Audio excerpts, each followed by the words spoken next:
Hi friends, अगर आपको भी अपने सिस्टम में इस तरह का ब्लू स्क्रीन का एरर आ रहा है, your PC ran into a problem and needs to be restart. अगर आपको भी ये ब्लू स्क्रीन का एरर आ गया, आपका सिस्टम जो है रीस्टार्ट हो रहा है, तो कैसे इसको फिक्स करना है उसके ऊपर ये पूरी वीडियो है। बेसिकली इसके कुछ कॉमन कॉज होते हैं जिसकी वजह से ये ब्लू स्क्रीन का एरर आता है। जो सबसे पहला कॉज है जो कि हार्डवेयर कॉज है, अगर आपके सिस्टम में आपने कोई हार्डवेयर चेंज किया है या फिर अपग्रेड किया है, फॉर एग्जांपल आपने रैम को अपग्रेड किया है और रैम आपके सिस्टम के कंपेटेबल नहीं है, तो उसके बाद भी आपको ये एरर आ सकता है अगर रैम कंपेटेबल नहीं है। तो दूसरा कॉज होता है कि आपने किसी हार्डवेयर का जो ड्राइवर है उसको अपडेट किया है, तो उसके बाद भी आपको ये एरर मिल सकता है। अगर हम सॉफ्टवेयर में बात करें, अगर आपने अपने सिस्टम को अपग्रेड किया है, फॉर एग्जांपल आपने विंडोज़ 7 से विंडोज़ 10 में अपने सिस्टम को अपग्रेड किया हो, तो उसके बाद भी आपको ये एरर देखने को मिल सकता है। या फिर आपने रिसेंटली कोई हैवी गेम या हैवी सॉफ्टवेयर अपने सिस्टम में इंस्टॉल किया हो, तो उसके बाद भी आपको एरर देखने को मिल सकता है। या फिर आप कोई हाई यूटिलाइजेशन वाली गेम या सॉफ्टवेयर को रन कर रहे हैं, तो उसके बाद भी आपको एरर देखने को मिल सकता है। तो इसको सॉल्व करने के लिए सबसे पहले आपको अपने सिस्टम को एडवांस ऑप्शन मोड के अंदर ओपन करना पड़ता है, ठीक है। तो उसके भी दो मेथड है। तो पहले मैं आपको बताता हूँ कि कैसे आप अपने सिस्टम को एडवांस ऑप्शन मोड के अंदर ओपन कर सकते हैं। अपने सिस्टम को एडवांस ऑप्शन मोड में ओपन करने के लिए सबसे पहले आपको अपने सिस्टम को शट डाउन कर देना है, ठीक है। शट डाउन करने के बाद उसको यहाँ से ऑन करना है। जैसे आप ऑन करेंगे और ऑन करने के बाद आपने जो विंडोज़ का लोगो आता है ना, उसका वेट करना है। अभी एक विंडोज़ का लोगो आएगा और जैसे ही वो लोगो आएगा आपने अपने सिस्टम को फोर्सफुली शट डाउन कर देना है। जैसे कि लोगो आ गया, उसके बाद आपने प्रेस एंड होल्ड करके इसको शट डाउन कर देना है। होल्ड करके रखना है और अभी भी शट डाउन हो गया। उसके बाद आपने वापस इसको ऑन करना है। ऑन हुआ और आपने फिर से वेट करना है विंडोज़ लोगो के आने का। आप देख सकते हैं फिर से आया, आपने फिर से इसको फोर्सफुली शट डाउन कर देना है। प्रेस एंड होल्ड करके रखेंगे पावर बटन को, ये शट डाउन हो गया। उसके बाद वापस इसको ऑन करना है।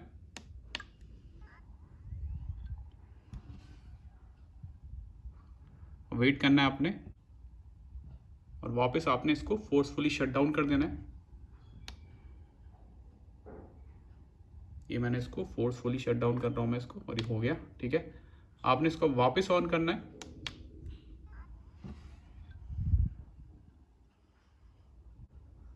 और आप देख सकते हैं प्रिपेयरिंग फॉर ऑटोमेटिक रिपेयर। तो ये मोड हमें ओपन करना था, ठीक है, एडवांस ऑप्शन वाला मोड। तो ये जो प्रोसेस है ये हर लैपटॉप के लिए, हर सिस्टम के लिए सेम तरीके से काम करता है, ठीक है, चाहे वो कोई सी भी कंपनी का लैपटॉप हो। तो ये जो मेथड है ये फोर्सफुल मेथड है। इसके बाद मैं आपको नॉर्मल वाला मेथड है वो भी बताऊंगा। अभी एक बार हम ऑन होने देते हैं और आप देख सकते हैं यहाँ पे आपको मिल गया एडवांस ऑप्शन का, ठीक है। आपने सिंपली इस पर क्लिक कर देना है और यहाँ से आपके जो सिस्टम के एडवांस ऑप्शन है वो यहाँ से ओपन हो जाएंगे, ठीक है। ये फोर्सफुल मेथड था। अब मैं आपको बताऊंगा कि नॉर्मल मेथड कौन सा है। अब मैं आपको जो दूसरा मेथड है नॉर्मल मोड वाला वो बताता हूँ।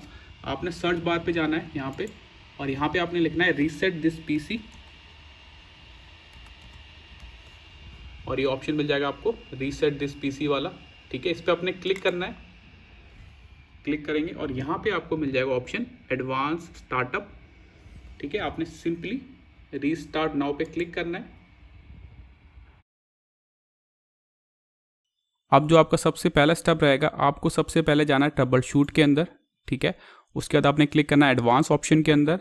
उसके बाद आपने क्लिक करना है स्टार्टअप सेटिंग्स के अंदर, इस पर आप क्लिक करेंगे।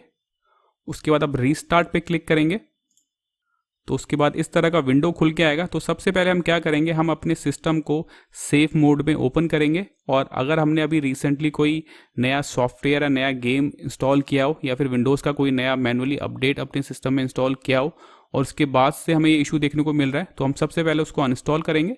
तो सेफ मोड में अपने सिस्टम को ऑन करने के लिए अब आपने F5 जो की है उसको प्रेस करना है। अब आपका जो लैपटॉप है वो सेफ मोड में बूट करेगा, थोड़ा आपने वेट करना है। तो आप देख सकते हैं जो मेरा सिस्टम है वो सेफ मोड में ओपन हो गया है। चारों कॉर्नर पे सेफ मोड लिखा हुआ आ रहा है, ठीक है। अब हम क्या करेंगे, कंट्रोल पैनल को ओपन करेंगे। तो आपने सर्च बॉक्स पे क्लिक करना है और यहाँ पे आपने लिखना है कंट्रोल पैनल। कंट्रोल पैनल को ओपन करेंगे। उसके बाद जो यहाँ पे व्यू बाय लिखा है इसको आपने चेंज करके स्मॉल आइकन्स को सेलेक्ट कर लेना है। उसके बाद आपने क्लिक करना है प्रोग्राम एंड फीचर्स के अंदर। तो ये वो सॉफ्टवेयर है जो मेरे सिस्टम में इंस्टॉल हो रखे हैं, ठीक है। अगर आपने रिसेंटली कोई नया सॉफ्टवेयर या फिर कोई नया गेम अपने सिस्टम में इंस्टॉल किया है और उसके बाद से आपको ये ब्लू स्क्रीन का एरर आ रहा है, तो सबसे पहले आपने क्या करना है, उस सॉफ्टवेयर या फिर उस गेम को अनइंस्टॉल कर देना है, ठीक है। आप यहाँ से डेट वाइज भी शॉर्ट कर सकते हैं, ठीक है। और आपने सिंपली उस सॉफ्टवेयर पर राइट क्लिक करना है और उसको यहाँ से अनइंस्टॉल कर देना है, ठीक है। या फिर आपने रिसेंटली कोई विंडोज़ का मैनुअली कोई अपडेट इंस्टॉल किया हो, उसके बाद से आपको लग रहा है कि इशू आ रहा है, तो आप उसको भी अनइंस्टॉल कर सकते हैं। उसके लिए आपने लेफ्ट साइड पे ये जो ऑप्शन है व्यू इंस्टॉल अपडेट्स, इस पर क्लिक करना है। तो ये वो सारे अपडेट्स हैं जो मेरे सिस्टम पे इंस्टॉल हो रखे हैं इस टाइम पे। आप इनको यहाँ से डेट वाइज भी शॉर्ट कर सकते हैं। यहाँ पे आप क्लिक करेंगे तो डेट वाइज ये शॉर्ट हो जाएगा, ठीक है, अरेंज हो जाएगा डेट वाइज। तो अगर आपने रिसेंटली कोई विंडोज़ का अपडेट मैनुअली इंस्टॉल किया है और उसके बाद आपको ये इशू आ रहा है, तो आप उसको यहाँ से सिंपली राइट क्लिक करके अनइंस्टॉल कर सकते हैं। तो ये तो हो गया अगर आपने कोई सॉफ्टवेयर या फिर कोई गेम इंस्टॉल किया हो और उसके बाद आपको इशू आ रहा है, तो यहाँ से आप उसको अनइंस्टॉल कर देना, ठीक है। जो आपका दूसरा स्टेप रहेगा सेफ मोड के अंदर, आपने फिर से सर्च वाले बॉक्स पे क्लिक करना है और यहाँ पे आपने लिखना है व्यू एडवांस सिस्टम सेटिंग्स। ये ऑप्शन मिल जाएगा आपको टॉप पे, व्यू एडवांस सिस्टम सेटिंग्स, इस पर आप क्लिक करेंगे। उसके बाद जो ये एडवांस वाला टैब है इस पर आप क्लिक करेंगे और नीचे आपको ऑप्शन मिल जाएगा स्टार्टअप एंड रिकवरी का। इसके अंदर आपने सेटिंग्स के अंदर क्लिक करना है और यहाँ पे आप जो देख रहे हैं ना ऑप्शन ऑटोमेटिकली रीस्टार्ट, इसको आपने अनटिक कर देना है, ठीक है। अनटिक करके ओके कर देंगे और यहाँ से इसको ओके कर देंगे। इसके बाद आपने अपने सिस्टम को रीस्टार्ट कर देना है। सिंपली आपने विंडोज़ आइकन पे क्लिक करना है और यहाँ से आप अपने सिस्टम को रीस्टार्ट कर देना, ठीक है। आपका जो सिस्टम है वो फिर से नॉर्मल मोड में ओपन हो जाएगा और जो आपका इशू है वो सॉल्व हो जाएगा, ठीक है। अगर अभी भी आपको सेम इशू आ रहा है तो हम चलते हैं हमारे नेक्स्ट मेथड की तरफ। आपने फिर से एडवांस मोड को ओपन करना है। अब जो हमारा नेक्स्ट मेथड है, इस इशू को सॉल्व करने के लिए आपने वापस ट्रबल शूट पे क्लिक करना है।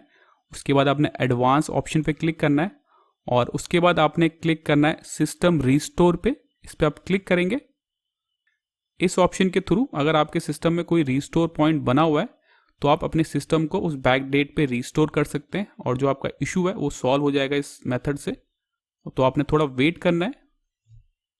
उसके बाद अगर ये पूछता है आपका लॉगिन नेम, तो आपने जो भी आपका लॉगिन नेम है उसको सेलेक्ट कर लेना है और उसके बाद अगर आप कोई पासवर्ड यूज़ करते हैं तो आपने पासवर्ड डाल देना है। जैसे मेरे केस में मेरा जो लॉगिन है उसका कोई भी पासवर्ड नहीं है, तो मैं इसको ब्लैंक छोड़ के कंटिन्यू पे क्लिक कर दूंगा। और यहाँ पे आप देख सकते हैं मेरे सिस्टम के अंदर कोई भी रीस्टोर पॉइंट नहीं है, इसलिए यहाँ पे मुझे एरर आ गया है, ठीक है। अगर आपके केस में आपके सिस्टम में कोई भी रीस्टोर पॉइंट होगा तो वहाँ पे आपको वो डेट सेलेक्ट करने का ऑप्शन आ जाएगा और आप उस बैक डेट में अपने सिस्टम को रीस्टोर कर सकते हैं और जो आपका इशू है वो सॉल्व हो जाएगा।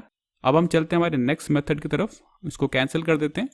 अब जो हमारा नेक्स्ट मेथड रहेगा उस पर आपने ट्रबल शूट पे क्लिक करना है, एडवांस ऑप्शंस पे क्लिक करना है और यहाँ पे आपको ऑप्शन मिल जाएगा स्टार्टअप रिपेयर का, इस पर आप क्लिक कर देंगे। इस मेथड के अंदर जो आपकी जो स्टार्टअप फाइल्स होंगी उनको ये ऑप्शन जो है वो रिपेयर कर देगा। आपने थोड़ा वेट करना है। तो आप देख सकते हैं जो मेरा इशू है वो सॉल्व हो गया है स्टार्टअप रिपेयर को सेलेक्ट करने से, ठीक है। अगर आपका जो इशू है सॉल्व नहीं होता और आपको कोई एरर देखने को मिलता है, just like startup repair could not repair your PC, इस तरह का आपको एरर आ जाए, तो जो नेक्स्ट मेथड है हम उसको फॉलो करेंगे। एडवांस मोड को ओपन करने के बाद आपने ट्रबल शूट पे क्लिक करना है। उसके बाद एडवांस ऑप्शन पे क्लिक करना है और उसके बाद आपने क्लिक करना है कमांड प्रॉम्प्ट के अंदर, इस पर आप क्लिक करेंगे। अब आपने अपने जो लॉगिन नेम है उस पर क्लिक करना है और अपना पासवर्ड एंटर करना है, अगर कोई पासवर्ड आपने सेट किया हुआ है तो, नहीं तो आप ब्लैंक छोड़ के कंटिन्यू पे क्लिक कर देना। अब यहाँ पे आपको 2 कमांड टाइप करनी है। जो पहली कमांड है chkdsk /f /r c:, सी हमने इसलिए लिखा है क्योंकि सी में बाय डिफॉल्ट हमारी विंडो लोड होती है, ठीक है। इस कमांड से क्या होगा, अगर आपके हार्ड डिस्क में कोई इशू है तो ये कमांड जो है उस इशू को सॉल्व कर देगी। तो ये कमांड टाइप करके आपने एंटर प्रेस करना है और आप देख सकते हैं जो मेरी कमांड है वो सक्सेसफुली कंप्लीट हो गई है। इसके बाद आपने नेक्स्ट कमांड टाइप करनी है sfc /scan now। इस कमांड से क्या होगा, अगर आपकी विंडोज़ की कोई फाइल करप्ट हो गई होगी तो ये जो कमांड है उस फाइल को रिपेयर कर देगी। ये कमांड टाइप करके आपने एंटर प्रेस कर देना है। इस प्रोसेस में थोड़ा टाइम लगता है तो मैं वीडियो थोड़ी फास्ट फॉरवर्ड कर देता हूँ। तो आप देख सकते हैं जो वेरिफिकेशन प्रोसेस है वो 100% कंप्लीट हो गया है। इसके बाद आपने इस विंडो को कट कर देना है और उसके बाद आपने क्लिक कर देना है कंटिन्यू पे। इसके बाद जो आपका सिस्टम है वो एक बार रीस्टार्ट होगा और वो नॉर्मल मोड में बूट करके ओपन हो जाएगा अभी। तो ये कुछ ट्रबल शूटिंग स्टेप हैं जिनको आप अप्लाई कर सकते हैं। और इसके बाद आप एक चीज़ और कर सकते हैं, आप अपने एरर को आइडेंटिफाई करने के लिए आपने क्या करना है, अपने सिस्टम को नॉर्मल मोड में ओपन करना है, ठीक है। और जो भी आप सॉफ्टवेयर या फिर गेम रन कर रहे हैं, ठीक है, आपने मेक श्योर करना है कि जो आपके सिस्टम की यूटिलाइजेशन है वो 100% को क्रॉस ना करे। फॉर एग्जाम्पल आपने टास्क मैनेजर को ओपन करना है और यहाँ पे आप देख सकते हैं ये आपका CPU है, ठीक है, ये आपका मेमोरी है मतलब रैम है, ये आपकी डिस्क है, ये आपका नेटवर्क है, ठीक है। अगर आपका जो मेमोरी या फिर CPU का परसेंटेज अगर 100% को टच करेगा ना, तो जो आपका सिस्टम है वो ब्लू स्क्रीन एरर दे देगा, ठीक है। तो इसको आइडेंटिफाई करने के लिए आप क्या कर सकते हैं, अगर यहाँ पे आपका जो CPU है वो अगर 95 तक पहुँच रहा है तो आपने चेक करना है कि कौन सा ऐसा गेम है या ऐसा कौन सा सॉफ्टवेयर है जिसको रन करने से आपकी जो CPU की जो यूटिलाइजेशन है वो इतनी हाई हो रही है, ठीक है। उसके लिए आपने टास्क मैनेजर को ओपन करना है और यहाँ पे आप क्लिक करेंगे ना तो वो दिखा देगा कि कौन सा जो सॉफ्टवेयर है सबसे ज़्यादा आपका जो CPU का यूटिलाइजेशन को कंज्यूम कर रहा है, ठीक है।